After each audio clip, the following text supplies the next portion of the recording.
You're not on the list. That's what they said. But what they didn't know was that she wrote it. Welcome to Unveiled Wealth, where every story unmasks what power tries to hide. If this is your first time here, buckle up. And if you've been with us before, you already know power doesn't shout. It waits. Have you ever been invisible with your name written in gold on the wall? That's how she felt. Not metaphorically. Not like a passing thought on a bad day. No, she walked into a building she had designed. A branch whose very curvature and color palette were born from her sketches, her late-night renderings, her sleepless vision for what a dignified financial experience should look like. But none of that mattered now. Not to the man who held the door half a second too long for the person behind her, only to let it swing shut in her face. Not to the receptionist who greeted her with that strained, flickering smile, the kind reserved for people who ask to speak to a manager without a Rolex on their wrist. And certainly not to the two staffers near the espresso bar, whispering just loud enough for one word to break through the ambient jazz lost. She wasn't lost. She was watching. The floor beneath her shoes wasn't marble. It was honed quartzite, hand-selected from a quarry in Brazil. She knew that because she was the one who had picked it.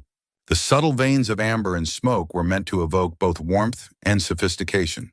But today, it felt sterile, unforgiving. A floor designed to be admired, not walked across by people like her at least. Not when she was dressed like this low-heel flats, a gray wool cardigan, and a canvas tote instead of a leather bag. Her hair pulled back, not styled, just tied. The look of a woman with errands, not assets. No one greeted her.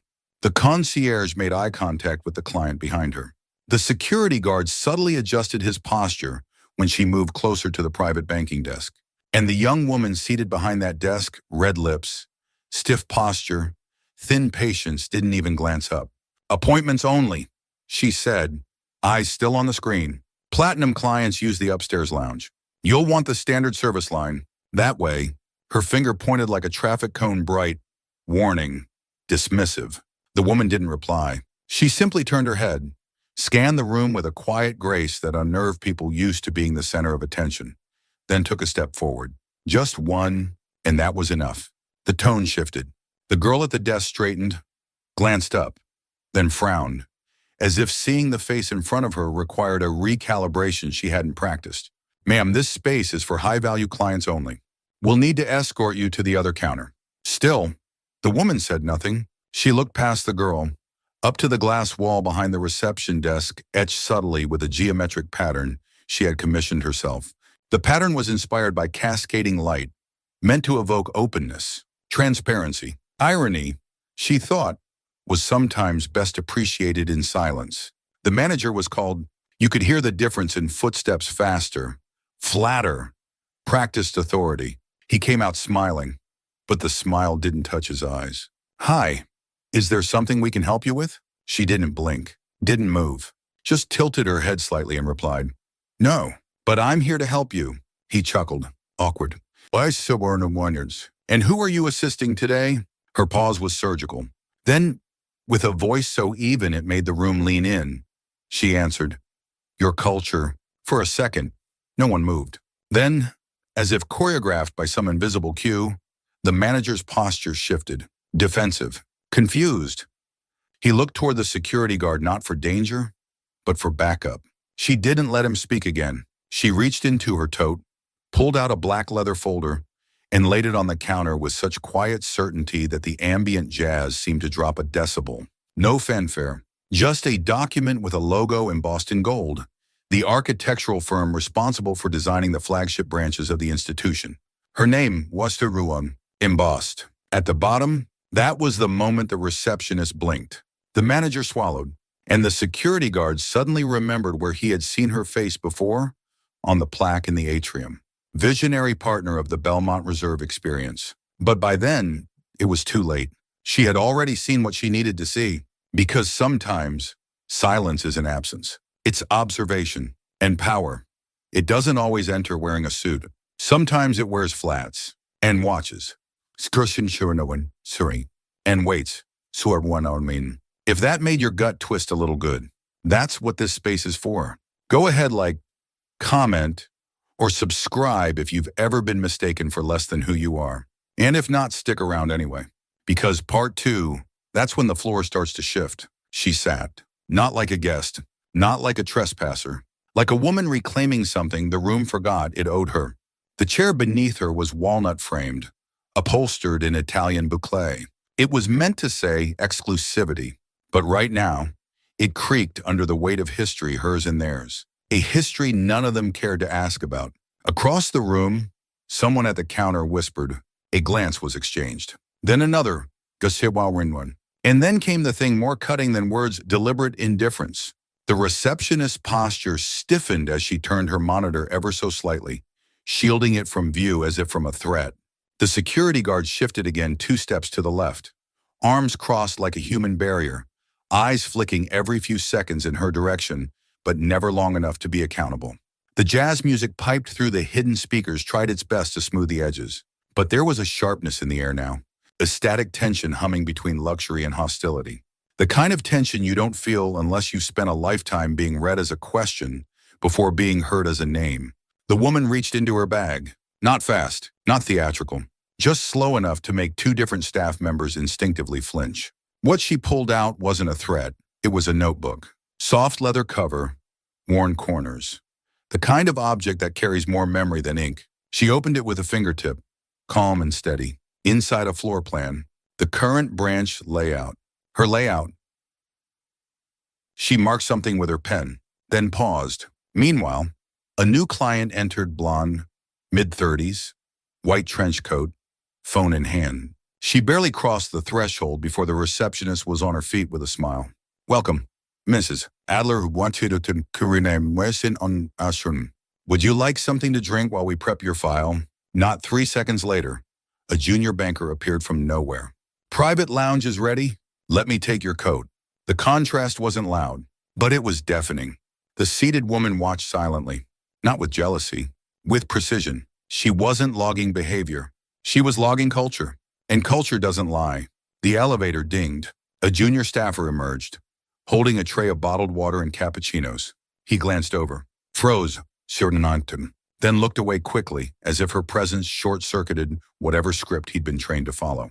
She spoke, first time in 20 minutes. "Excuse me?" The tray bearer turned, startled. "Yes, ma'am." She gestured to the far wall. "That art installation. It's upside down." He blinked, looked around, and suddenly realized the sculpture, an abstract chrome arc, mounted for aesthetic dominance, was indeed inverted. He said nothing, just nodded, flustered, and rushed back toward the elevator, tray trembling. The woman returned to her notebook. One more check mark. Then she reached into her wallet, pulled out a slim, matte black card, the kind issued by invitation only. She placed it face down on the armrest. Didn't flash it, didn't wave it, just left it there, and waited. Because the most damning things in a room full of people pretending not to notice are the truths they quietly teach each other to ignore. Part 3 is coming, and someone's about to speak her name. If you're still here, you already know. Surson, this isn't about how people treat the rich. It's about how they define worth in the first place. She waited longer than most people would. But that's the thing about people who build things from the ground up. They know the value of silence, not the comfortable kind, the kind that slowly reveals the architecture of a room, not by blueprints, but by behavior. And what she saw was rotten in symmetry. No outbursts, no overt disrespect, just a pattern of subtle dismissals so perfectly spaced it might as well have been designed just like the ceiling she once sketched, down to the millimeter. One woman in pearls adjusted her purse away from her lap the moment Harper sat nearby. A man in a navy suit looked up, made eye contact, then pretended to receive a phone call just to avoid acknowledging her presence. These weren't actions. They were reflexes learned, shared, and normalized like a virus passed through manners. And that receptionist, she kept glancing, but not at Harper's face, at her shoes, her bag, her silence. Like she was trying to categorize her without asking the one question that mattered. "Do you belong here?" She stood, not because she had been pushed out, because she had gathered enough.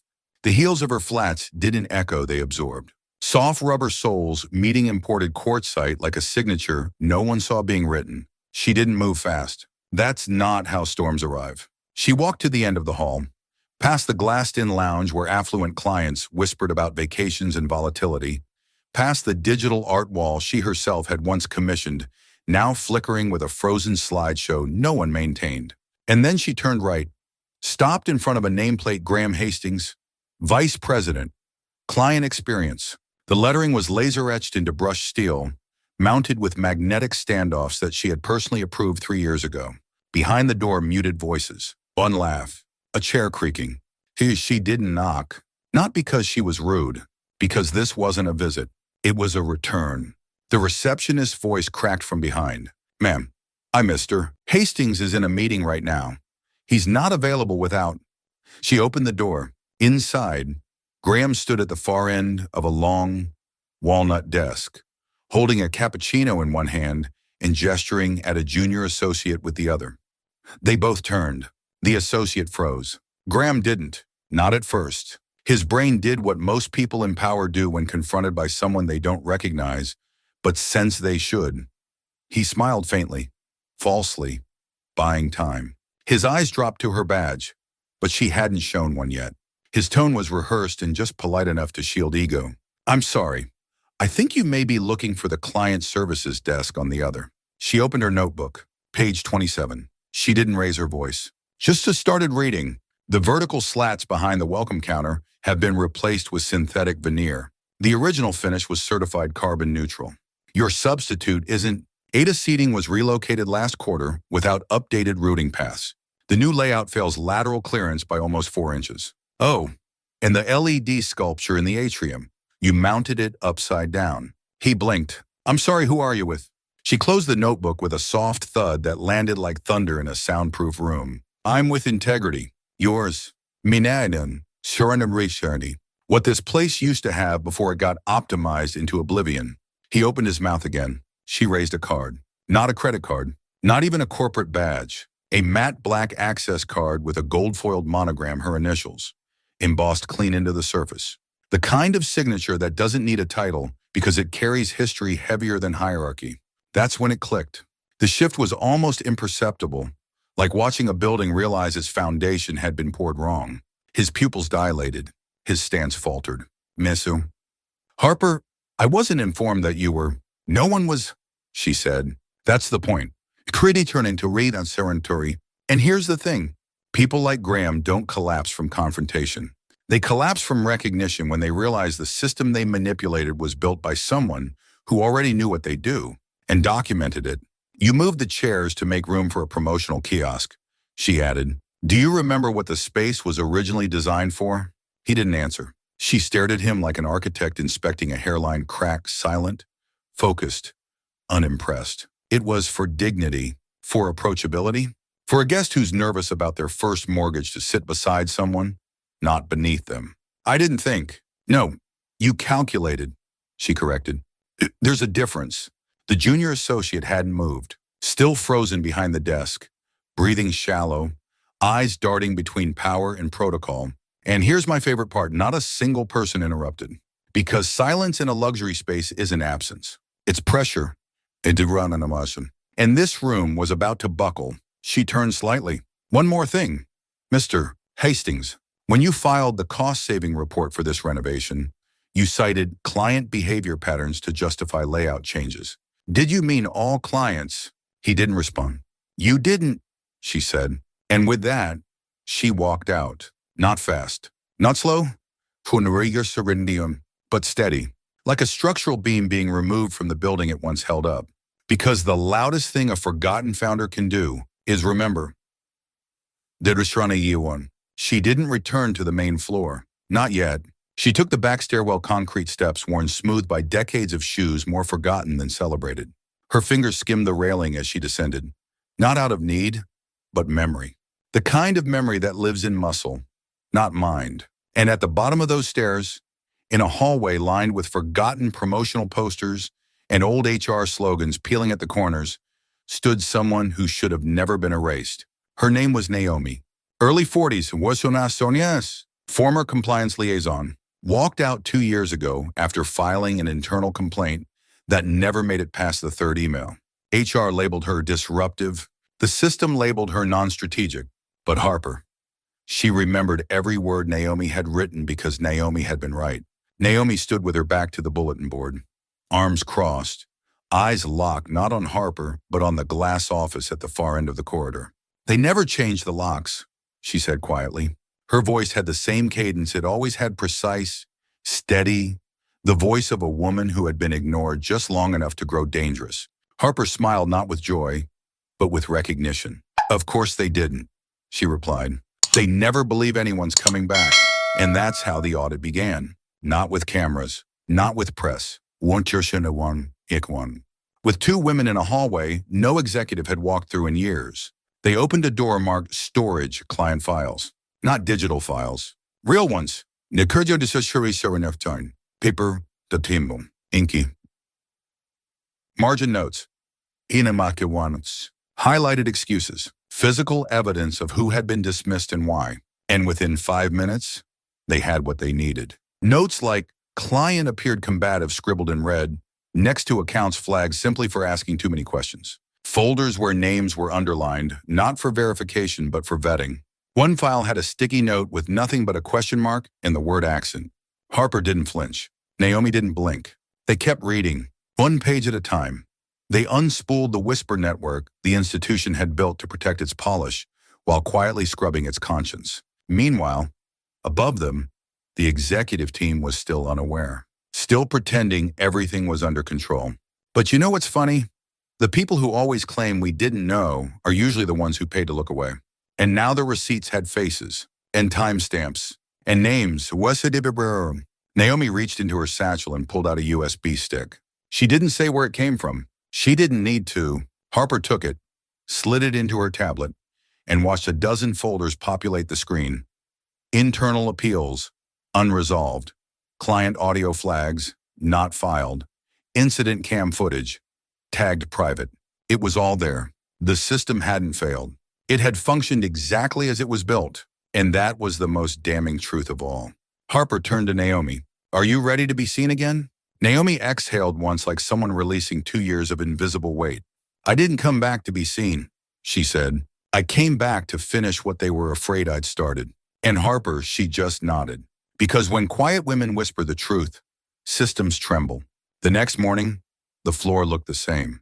The windows still reflected light and clean lines across the marble. The espresso machine still hissed its morning breath like everything was perfectly normal. But the energy it knew, something had shifted, not enough to disrupt the playlist, but enough to make every employee instinctively straighten their blazer one extra time before logging in. Behind the main desk, a young associate named Aaron sat tapping through transaction screens with the quiet focus of someone who wasn't trying to impress, just trying not to disappoint.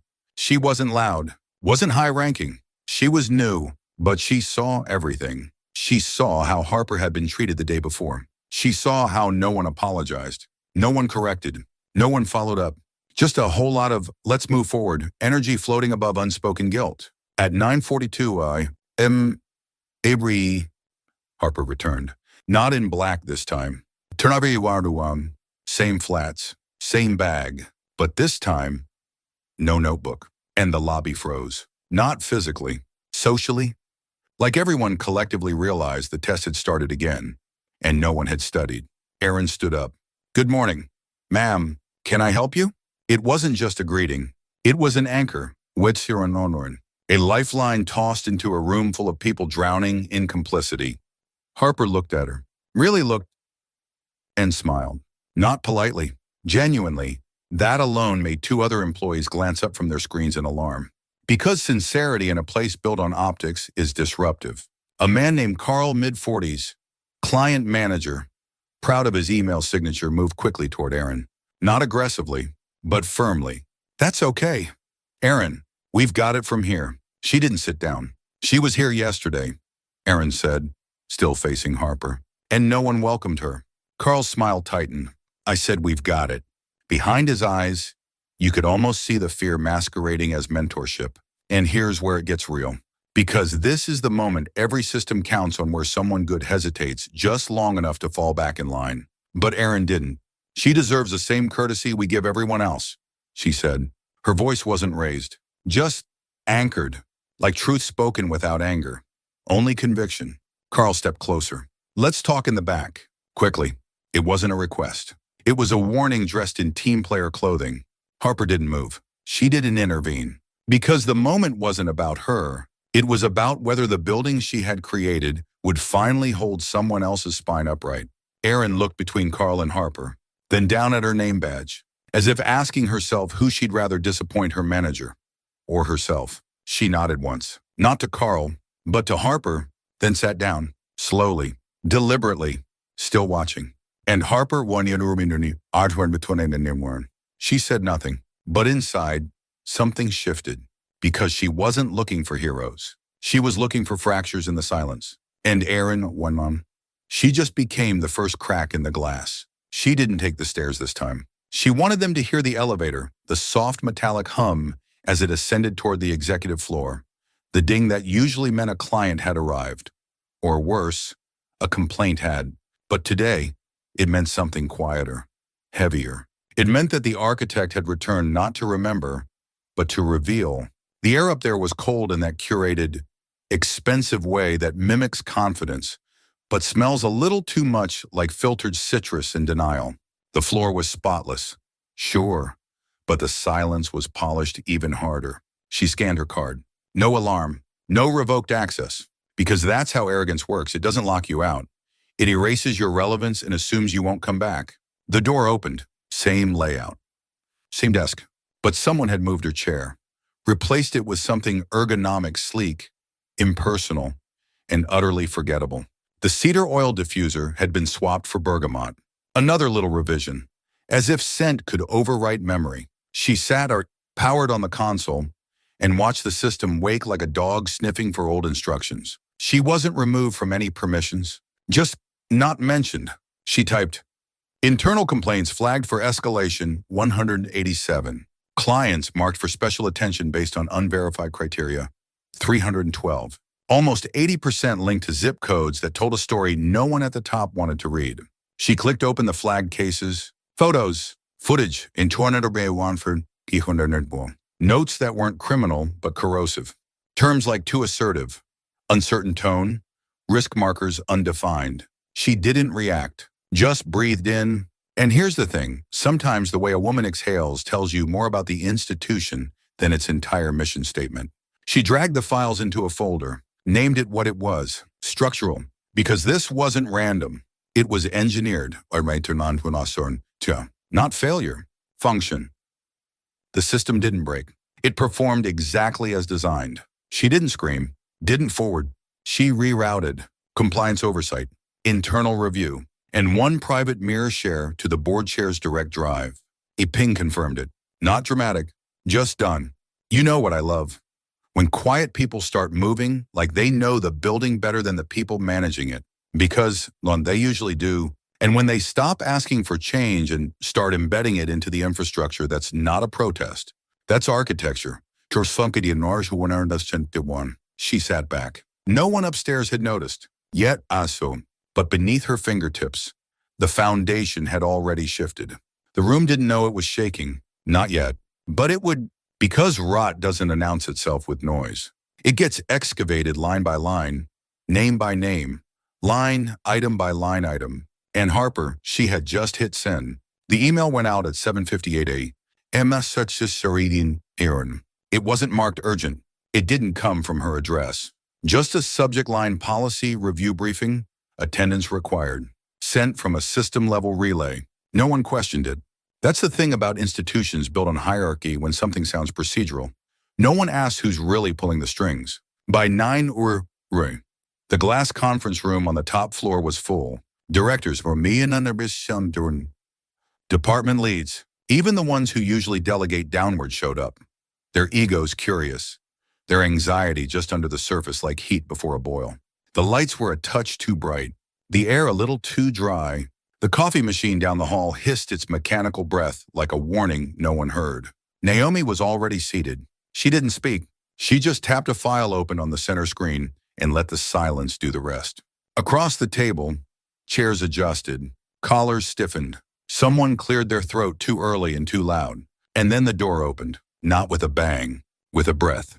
Harper walked in, alone. No assistant. No badge, just presence.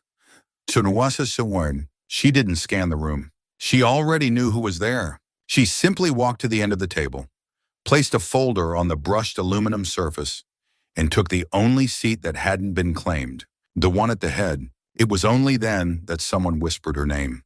And not just someone, Diane Porter, head of legal, holder of power. The kind of woman whose presence recalibrates a room by merely shifting weight in her chair. Her eyes narrowed not in suspicion, but in recognition. And then, with the smallest of nods, she said it. Msiden. Harper was the circumpurer. 3 syllables. Sir, we need not shamrasun mercersha. No honorific. Drehud. No explanation. But the moment those words left her mouth, the hierarchy in the room realigned itself without asking permission. You could see it happen in the way people's eyes darted between their tablets and their shame, in the way one man slowly closed his laptop like he knew no amount of notes would save him now. Harper didn't acknowledge the name, didn't smile, just opened the folder, inside printouts, spreadsheets, screen captures, incident reports that had been filed, ignored, and buried beneath layers of professional tone and plausible deniability. One by one, she slid them down the table, quietly, deliberately, like laying out playing cards with knives for edges. I'm not here to investigate, she said, finally. Her voice was low but carried. I'm here to confirm what I already know. Someone tried to respond. We weren't informed. This would be... She cut him off with a look, not a glare. Just the kind of eye contact that makes grown adults remember every shortcut they've taken in the past 2 years. You were informed, she said. You just didn't listen. Let me tell you something about boardrooms. They're not designed for honesty. They're built for consensus, for performance, for posturing behind polished tables and chrome fixtures. But right now, that room wasn't performing. It was holding its breath. Because when power re-enters a space it once created and calls its silence by name, every title in the room suddenly feels a size too small. And Harper, she didn't raise her voice.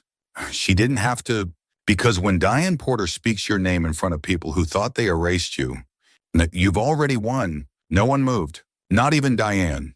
The documents Harper had laid out were still face up on the table, but it wasn't the paper that made the air so dense you could feel your breath trip over it. It was the math, the dates, the tone of the emails, the flags. No one escalated. The exact number of seconds each client of color waited longer in the queue. The word inappropriate repeated just often enough to be policy, but vague enough to be weaponized. Harper didn't summarize. She didn't need to. The table had read itself. She closed the folder, then reached into her tote and pulled out 3 smaller envelopes. No names on the outside, just black seals. One by one, she slid them across the table, letting each land with the soft finality of something inevitable. The recipients didn't need to open them. Well, they already knew, and you could tell by how their fingers hesitated, not from surprise, from calculation. Darshan, from shame wrapped in strategy, trying to figure out how to pivot before the press release drops. Carl's jaw clenched. He didn't speak, but the way he straightened his tie told everyone he was rehearsing a rebuttal in his head. Graham exhaled through his nose like a man who realized the empire he thought he controlled was built on borrowed blueprints. Jessica didn't reach for her envelope. She just stared at it like it might blink. Harper didn't raise her voice. She didn't even change tone. Carl, you intercepted a direct report from a junior associate and rewrote it before submitting upward. That's not leadership. That's filtration. Her voice was surgical. Each line stripped of performance, leaving only substance. Graham, we couldn't worm. You authorized layout changes that compromised AD compliance and blamed it on cost efficiency. You didn't cut costs. You cut dignity. She turned her eyes to the last one. Jessica, you asked a client on camera if she'd come into money recently. Shimonar, you framed it as conversation. But what you really meant was, you don't look like you belong here. I knock into Martin. Someone inhaled sharply. No one exhaled. Harper didn't look around the table. She just stood. You're being released. Effective immediately. The room didn't explode. It contracted, like lungs holding a scream. And you know what I find fascinating? The louder someone's role was in the system, the quieter their exit always is when power shifts. Because it's not the dismissal that hurts them. It's the fact that no one stood up to stop it. One of the junior execs opened her mouth, maybe to defend, maybe to deflect, but Diane raised a hand before the words could form. She has full authority, Diane said flatly. Let it happen. And that was the final thread snapping. Harper turned to the board. I'm not here to rebuild this place from scratch. I'm here to remove the rot. Then you decide what kind of culture grows in its place. She didn't wait for applause, didn't look for approval. She gathered her folder, nodded once to Naomi, and walked out. Behind her, the room didn't move. Because sometimes the real firing doesn't happen with an announcement. It happens the moment people realize there's no chair left for them at the table they once ruled. She didn't come back the next day. She didn't need to for one. The system was already adjusting uncomfortably, but necessarily. And in the absence of command, the room finally began to ask itself now, what? It started small. The front desk no longer defaulted to status. The greeter began asking for names before titles. The security guard stopped pretending not to recognize returning clients. But the most subtle shift came at the Monday briefing. Naomi walked in not with Harper behind her, but alone. She didn't take the corner seat like she used to when she was still just operations. She walked to the front, opened a file, and started speaking. No title card, no preamble, just data. Clear, human, impossible to reframe. The team watched, waiting for someone to challenge her. No one did. Then Aaron stood, still young, still quiet, but different now, like something had shifted beneath her. And this time, it was holding. I've rewritten the onboarding script, she said. It removes appearance-based qualifiers, and we've replaced our profiling flags with behavioral benchmarks only. Someone nodded. Not because they had to, because it made sense. And Harper, she wasn't in the room. She was across the street, at a window seat in a small cafe she used to design breaks into the schedule for, but never had time to sit in. She sipped her coffee. No disguise, no urgency, just presence. Bonilla de Santa Tucson. Watching, not testing. Witnessing. Across from her sat a man from compliance middle manager, formerly passive. He looked at the new training draft in his hands like it was written in another language. I don't know if I'm the right person to deliver this, he said.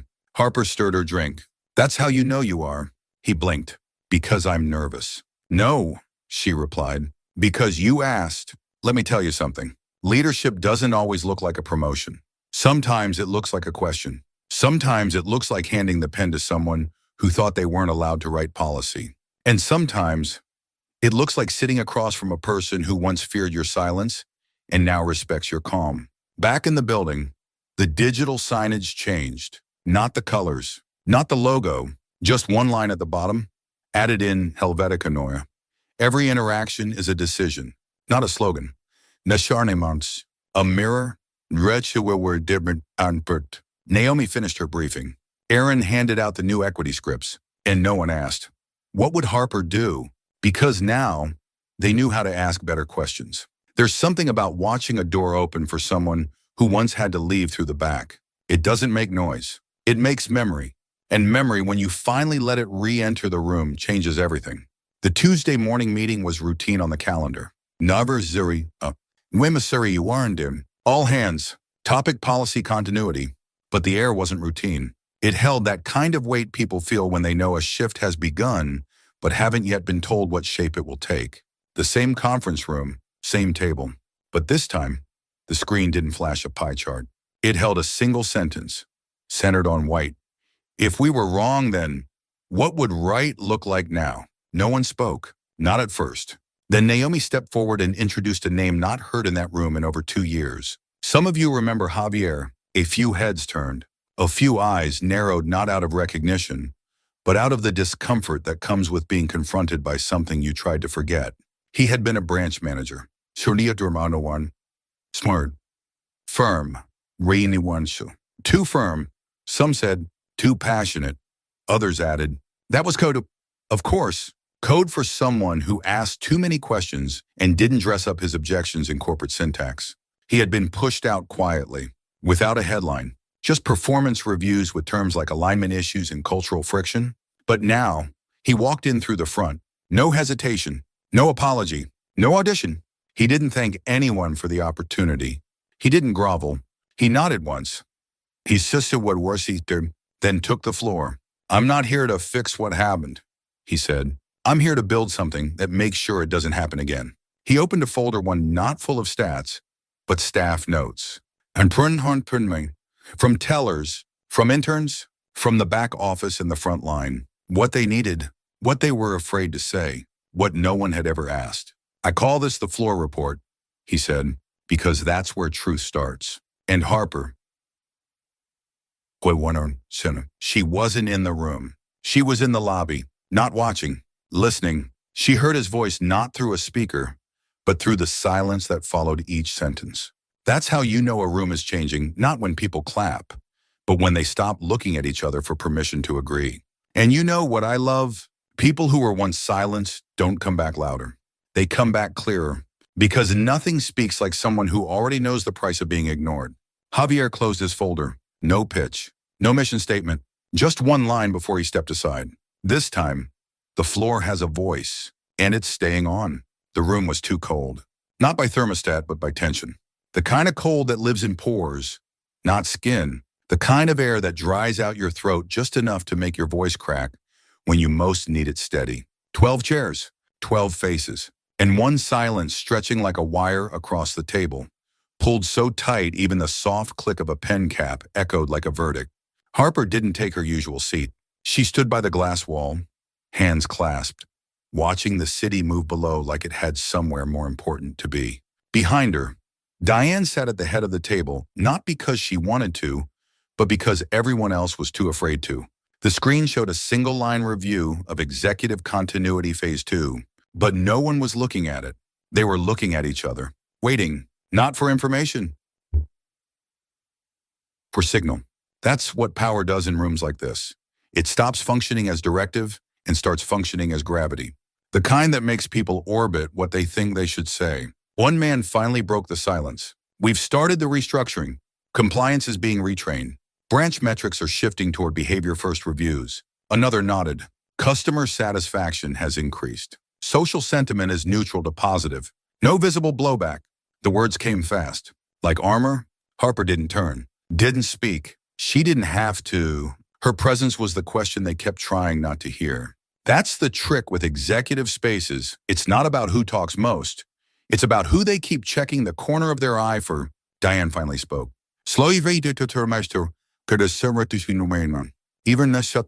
Measured like a scalpel. We've cleaned the table, but we haven't asked why we set it that way to begin with. The man across from her, finance lead, shifted uncomfortably. We believed we were protecting the brand. Harper finally turned. Her voice, when it arrived, wasn't sharp. It was still, you were protecting the illusion of control. The brand was never in danger. The truth was, and let me tell you something, the kind of silence that follows a statement like that isn't passive. It's weaponized. No one picked up their water glass. No one moved their mouse. Someone's knee bounced once under the table, fast and involuntary, like a tremor trying to escape the room. Harper walked forward not to confront, but to confirm. You don't need to apologize. You need to relearn who your customer is. And if you think it's the one with the highest balance, you've already lost. Diane didn't interrupt. She just watched her. And for the first time in that room's history, no one tried to summarize. No one tried to pivot. They just sat in it. That heatless, airless, precision-made shame. And it's in those moments when even million-dollar chairs feel too small that culture shifts. Not because someone made a speech, but because someone made a point no one could move around. Harper nodded once, then turned back to the window. There's no vote today, no decision to approve, because the real decision already happened when the silence broke itself. She didn't say goodbye. She didn't need to, because when the most powerful person in the room chooses not to sit, the chairs remember. She didn't announce her exit. She didn't send a farewell email or leave a letter on the desk. She just walked out of the building like she always meant to from the beginning. No camera, no assistant. It tore the Shirinamon. Just the sound of automatic doors sighing open and the quiet recognition of a lobby that no longer flinched when the wrong kind of client walked in. A new receptionist smiled at an elderly man in a windbreaker and called him sir without hesitation. A junior banker leaned over a coffee table to explain account options in plain English, not performance metrics. Near the window, Aaron helped a woman who didn't speak English well fill out an application line by line. No rush, no sighs, just presence.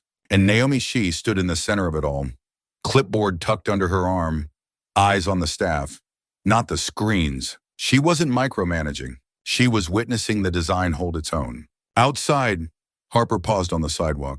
The breeze was light, the kind that carries new seasons but doesn't say when. She looked up once, not at the building but at its reflection in the glass tower across the street. Clean, still, less about dominance now, more about clarity. And you know what I love? When a place stops needing to prove itself because it finally started becoming itself. She walked past a woman in a janitor's uniform who nodded at her, past a client in a three-piece suit who didn't recognize her, past the noise, the branding, the version of success built on exclusion. Because when your legacy is real, you don't need to be remembered loudly. You just need to make forgetting you impossible. If this story stayed with you, if something in the silence felt familiar, then maybe it's time we all ask what kind of systems we're building and who we're building them to keep out. Welcome to Unveiled Wealth, where power doesn't scream. It rewrites the room. And if this made you feel seen, like really seen, then go ahead, like comment or share this with someone who's always been quiet but never invisible. We'll be right here, waiting for the next story. See you then.